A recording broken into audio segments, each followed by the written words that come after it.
Ball meat. I mean, meatball. Meatball sub, foot long-ish.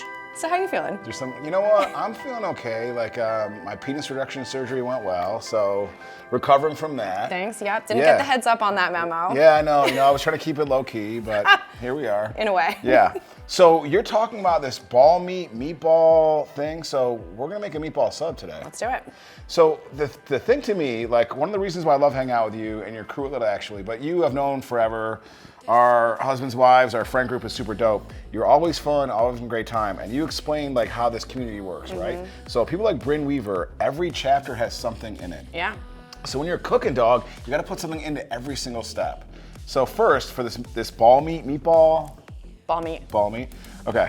We are gonna take our rolls, and I made this basting oil that has like, garlic and chives and a little bit of red pepper. It's for a little baby heat. But we're gonna basically create garlic bread because every single thing we're putting in here, just like her book, every chapter is like saucy and naughty. I love that. Same with this, dog. Yeah, So I could see some other uses for this little basting situation. Yeah, you know what though? It's one of those things that I've had this problem before myself with basting and food items. So I wish it was sexual, but it involves sexual organs. We were, Stephanie and our homeboy Nick, who works on our show, we're all gonna go have some beers. I was prepping food for a shoot Alex and I were doing, and I was cutting poblano peppers. And when I was done, and they're not even super spicy, but I went to the bathroom so we could go to the bar, and I pee, and then I wash my hands. But while I was peeing, I got some poblano pepper stuff on my stuff. Oh, God. Right? So all of a sudden, That's a hot dick. I'm like, hold on. So I run upstairs and I shower from the waist down, right? And all of a sudden, it doesn't work. I'm throwing like baby powder cornstarch. Oh my God. So we're at the bar, and like Nick and Stephanie are talking, and the whole time I'm like this, just like swinging my things in between just to get some air. Air it They're like, out. They're like, what are you doing? And I'm like, I mean, so Package that baby up. food and sex can be cool, but Yeah. like, it's like, man, I don't know. Pizza and sex are very similar. Don't use barbecue sauce unless you know what you're doing. All right, if you say so. So I'm gonna throw this in the oven for a little bit. So meatball sub, Ball meat. Ball meat sub, all right. Well, we've got some meat, and let's start with making the meatballs. Yep. Now, we've got ground beef, 80-20, we've got pork, we've got veal, we've got a lot of meat up in here. Love it. Some eggs, the typical stuff, great cheese, garlic, parsley.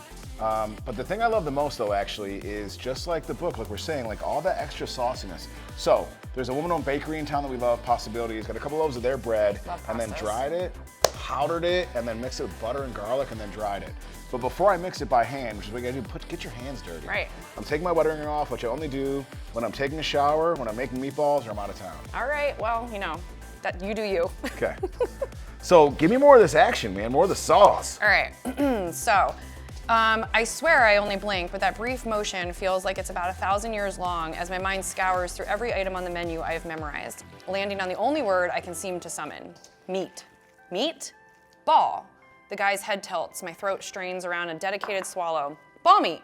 I mean, meatball sub, foot long-ish.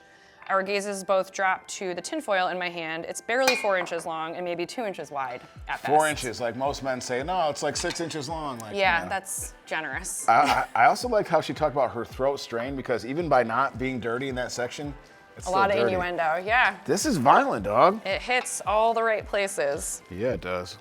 Ball size, like bun size, is pretty important. Okay. So make your meatballs around the size that's gonna fit the buns. I mean, that should be self-explanatory, right? Right, I mean, Some people enjoy takes bigger. one to know one. Some people like bigger sizes than others.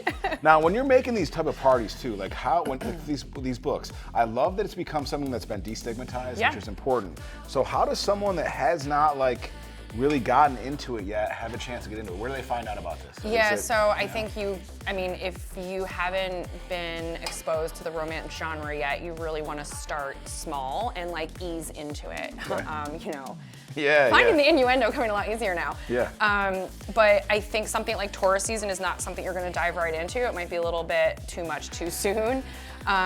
So we always recommend doing a contemporary romance, something that's a warm hug or a Hallmark movie, but on pages. Yeah. And so we've got a bunch of those at the store. And something like Taurus season and Brynne Weaver, I mean, we go really far into dark romance, and there's some even that are beyond this. What's dark romance? Explain that to me. So dark romance is like morally gray characters. They're your vigilantes. In this book in particular, there are 2 serial killers. Yeah. The guy is the assassin who's hired to kill the woman.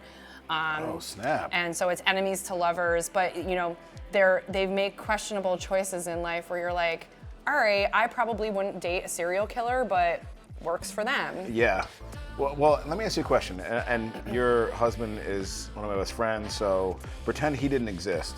And this guy was super hot and fun and sexy, just like in these books. And all of a sudden you're like, okay, this is so great. It couldn't be going better. And he's like, hey, by the way, I'm kind of a serial killer.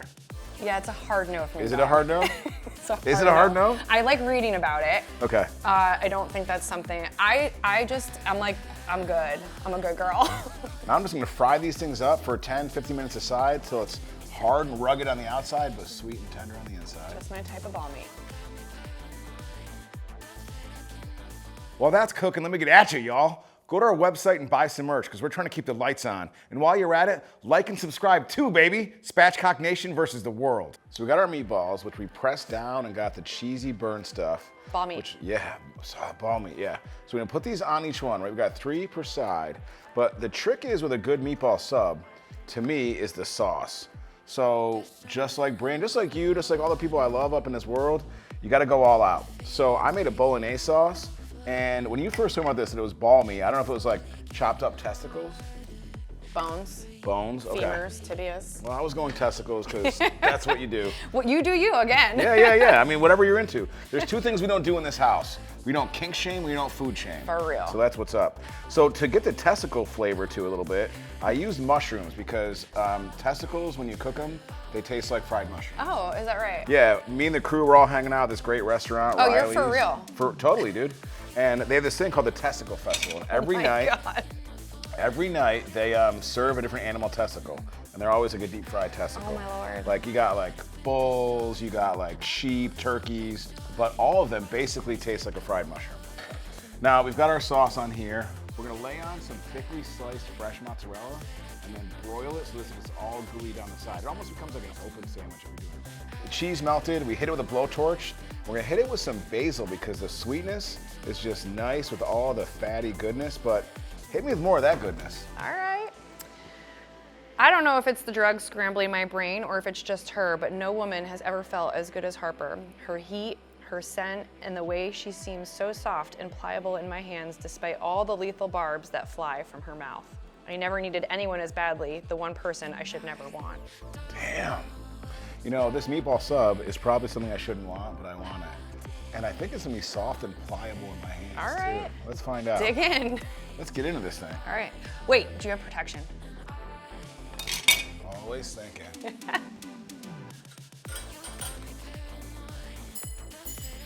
Some butcher gloves. You think Brynne would be down with this in the ball meat sub? Oh, hell yeah. All right. Thank you, my friend. Give it a slight little turn. It's so thick, I can barely get my hands around it. That's what she said. That is what I'm talking about. Okay.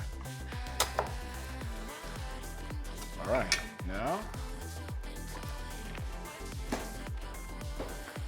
here's one for you. Oh, God. You Look can do at that. It.